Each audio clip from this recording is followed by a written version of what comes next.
Two teenagers wouldn't show up on the fleet's radars even if someone did track them. They'd give off signatures no different from birds, and should anyone catch sight of them from the deck, their black and white camouflage would blend in with the dark sea and breaking waves.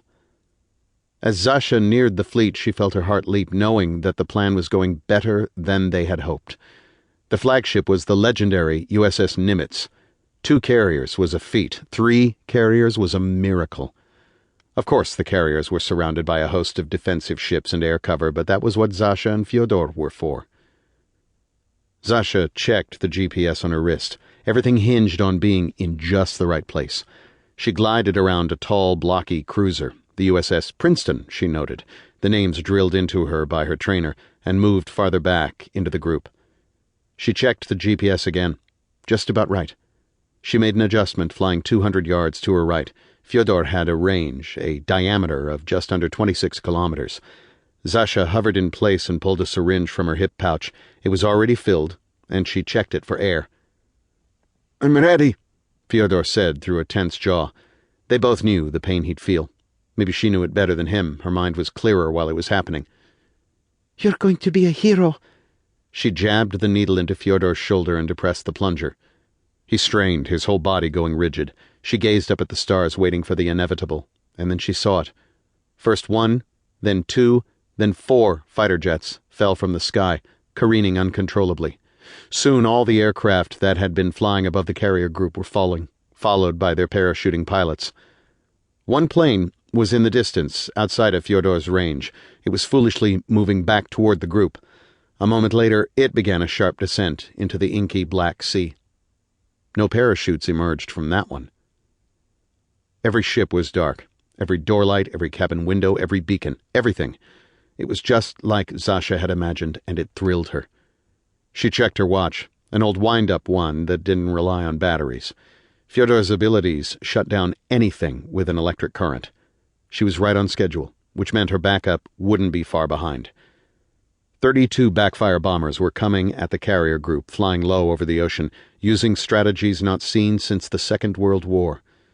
It was an old admiral who had come up with the plan, or so the story around training camp went. In World War II, torpedo planes would fly low to the water, hoping to dodge the incoming anti-aircraft fire, and then drop their torpedoes. The problem now was Fyodor's dead zone. The backfires needed to get their projectiles through the bubble without entering the dead zone themselves. Fyodor's abilities did not distinguish between friend and foe. The backfires had been equipped with special torpedoes created just for this mission, long-range, accurate, and with an impact detonator. Each plane would drop 2 torpedoes without having to watch out for anti-aircraft fire. The only challenge was to aim. Zasha wondered what was happening on the American submarines caught inside the bubble.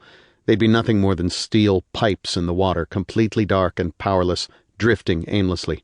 Their crews would have no idea what was happening on the surface. No sonar, nothing. And then Zasha saw the first of the Russian backfires, screaming up and away, its torpedoes dropped. She checked her watch. The torpedoes had a range of 11 kilometers. 4 minutes, she said to Fyodor, even though she knew he couldn't understand. Or maybe he could understand, maybe he just wouldn't remember any of this.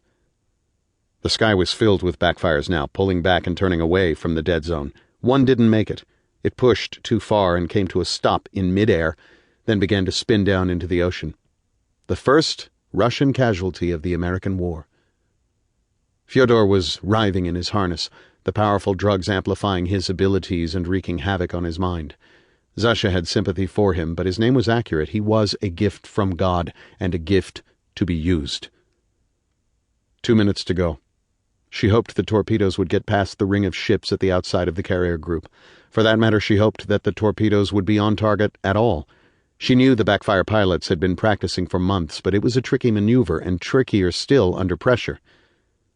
Somewhere in the distance, the backfires were reforming, opening their bomb bay doors and getting ready to drop heavy missiles.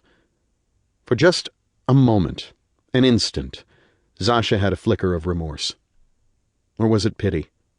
More than 30 American ships, including 3 Nimitz-class carriers, 3 of the largest ships ever to sail the oceans, were about to be destroyed. It was easy for a backfire pilot to fire an anonymous torpedo and watch it sail away into the dark. It was harder to be among the ships.